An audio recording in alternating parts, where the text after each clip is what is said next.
Today's video, we're going to cover a topic that one of our viewers brought up in a comment, asked if we may do a video on this or what we thought about it. We already had this video in the works, but I thought we'd just go ahead and push that to the front since we brought it up. And the topic on that today is brake clean or brake parts cleaner. One of the big questions is, what's the difference between brands? Which brand do y'all use? Chlorinated versus non-chlorinated? Are they effective? The pros and cons. There's a bunch of information out there. There's definitely some safety precautions you need to be aware of. We're going to cover those. So sit tight, let's get set up, and let's see if we can answer some questions for you. So a question I get from our customers coming in, obviously we've got it from our channel. What brake clean do y'all use? Which brand do you prefer? I'm going to tell you right now, my top secret brand that I prefer, the one that I can purchase. Since we had the... Y'all thought I was going to say it, didn't I? A few years ago, when the world changed, you know what I'm talking about. Everything went crazy. Couldn't get this, couldn't get that. Regulations for this, not regulations for that. I'm going to tell you right now, there was at times we could buy no brake clean. We went for a month one time. We brought zero brake clean. We had to switch brands. Some was better, some was not. I don't even have the brand that we would normally use in stock because it is not readily available to us. I mean, I can go buy a can or two of it, but we buy ours by the case. So I've got this, and I will say, this is just a house brand at a local parts supplier that I use. They've been in their mom and pop. They've been in business forever. This works really good. It's worked really good for us, but I'm going to cover when we use brake clean, why we use it, and maybe why not. The main purpose we use for this, we do not clean the bulk of our parts with this. We have a production washer. I'm going to show you that. Some of you already seen that in the video, but we're going to see that here in a little bit. But being at home, you may need something more readily available that's in an aerosol can. But the only reason we really use this for is to knock down the brake dust. We try to wash the brake dust off of the drum surface if we're going to be able to salvage it. Now, if this drum is chewed up and beyond repair, we're just going to throw it away. We're not going to spend any time or customers' money washing that. Same thing on the brakes. We use this to wash the brakes off to get the majority off of there. If those brakes for us, if they're covered in grease, you know, if they're heavy grease, we're just going to replace it. There's no saving that dude. But if they have some contaminants, maybe a little grease, we will use the brake cleaner to knock that down, knock the dust off. We'll do a final on there just to get the grease and oil off of it. But if there's a lot going on, if the inside of this is greasy, what I would recommend to you is using something more water-based. Don't use the brake clean. You're going to use a lot of it. If you look at the danger warning labels on here, it's about as long as a CVS receipt. So it's not real healthy for you. So you have to be careful with it. Make sure you're wearing your proper PPE. The other question we get, what's the difference between non-chlorinated and then just chlorinated? You'll see both of those. Well, the main difference, there's a few small differences, but the big difference, non-chlorinated is highly flammable. So if you're spraying this on something and you got a nearby fire going, I don't recommend it. You're going to light it up. Chlorinated is non-flammable. So depending on what application you're using, depending on what you feel comfortable with, that's really going to be your deciding factor. Which one to use? Do I use a flammable one or a non-flammable one on that? So if you have a bunch of grease and gunk in here, as I said, I'm going to use something more water-based. Just a degreaser. I'm going to tell you, Simple Green would be fine. Dawn dishwashing soap. If they can go out there and clean up an oil spill in the ocean and wash them baby ducks off with it, it will wash your brake drum, believe it or not. We say it's water-based, it's going to rust. Yeah, it's going to rust the same as when you get this drum wet going down the highway. Our water-based solvent that's in our production washer will rust it too. Now in that thing, once we get it washed, we pull them out because it will rust it fast. Like they'll rust in a couple of hours. We pull it out, dry it off real quickly. We shoot it with a quick coat of brake clean just to evaporate any moisture we may have on there.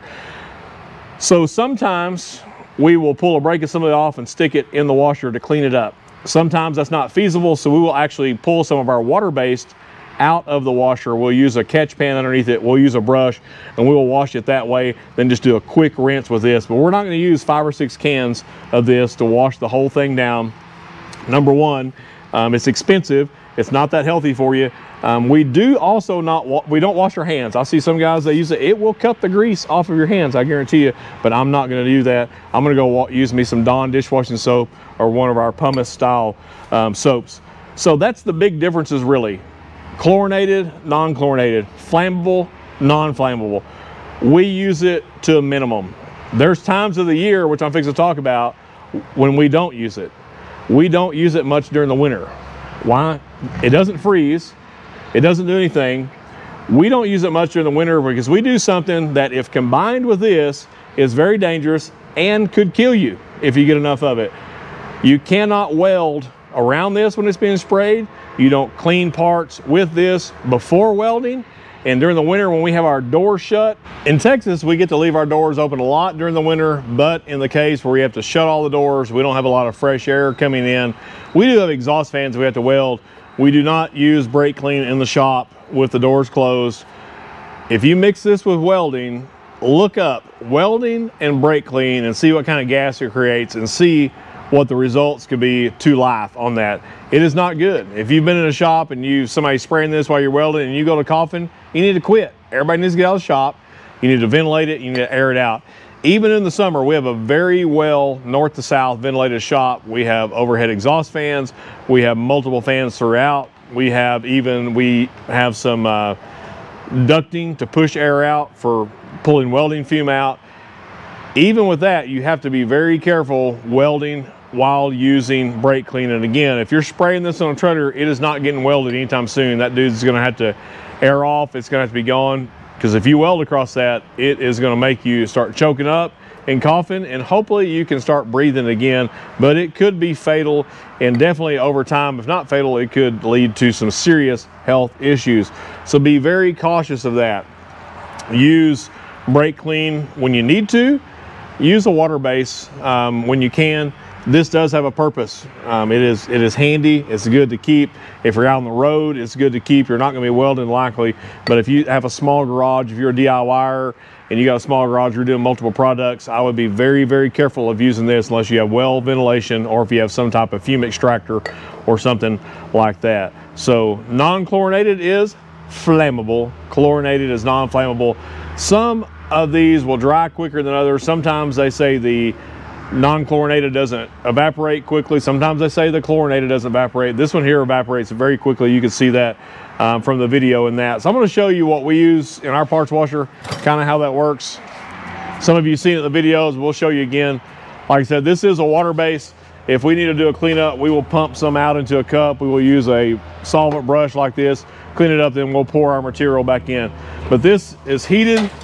It will hold up to a large 15K drum, no problem with all the bearings. It has an upper and lower spray bar. It has a turntable. Then when we put our parts on, it's giving it a good wash. I will turn it on very quickly, and it gets hot. It will heat a drum up hot to the touch, so it does a really good job at degreasing. We use this because using brake clean every day would not be effective as much as we have to wash. It may foam up a little bit because I've had the heater turned off, but we'll see. So it will give it a good hot bubble bath, and it does a great job. There'll be almost no grease left on that. Sometimes we'll have a little bit of residual. We'll go in and wipe out with a rag and finish off with just this quick dab of brake clean. So when to use it? When you have well ventilation, use it to a minimum. Use it if you have to. The other time, not to use it if you're going to be welding. It's really just to clean the dust off. If you're in the shop and I see you with the air blower blowing all the brake dust all over the shop, I'm going to tell you, don't do that. It gets in your nose, gets in your lungs, gets all over everything. Back in the old days when I started, when it was asbestos, can we even say that on camera anymore? It was not good for you to inhale that. So brake clean kind of washes that off, cuts the dust until you get ready to do your cleanup, your final assembly, and again, do a final wash. We will use it inside the drum, as you see in the video, just to clean any greasy fingerprints or anything else we've got going on there. But we don't use it by the cases every day. Several cases last us a long time. So just use your good judgment on that. Don't get yourself hurt, and don't get yourself more than hurt. Don't get yourself dead. Just don't do it. Don't weld with it. Do not weld with it. Do not use it to clean parts. Look up what you're supposed to use to clean parts. Most of your parts you're going to clean with acetone if they're going to be welded, but you got to remember acetone, last time I checked, pretty flammable, so you're going to have to let it evaporate off and dry and make sure you don't have that container. So I hope that answers any brake clean, parts cleaner questions you may have, what we use, what we don't use. And again, the brand I prefer is the brand that can be supplied to me I'm going to leave a couple of brands in here that we use that are good, that I've used all of them when we can get them. Like I said, just going to the parts store, you may be able to get 1 or 2 cans, just enough for you. I need our stuff by the case. So since we had that change a couple of years ago, it's been hard to get the old brake clean. For whatever reason, I don't know. If you know why it's hard to get brake clean, leave in the comments, let me know. Remember, when you're clicking to subscribe, give us a thumbs up, leave any questions, comments, observations, or opinions below, and we will see you soon.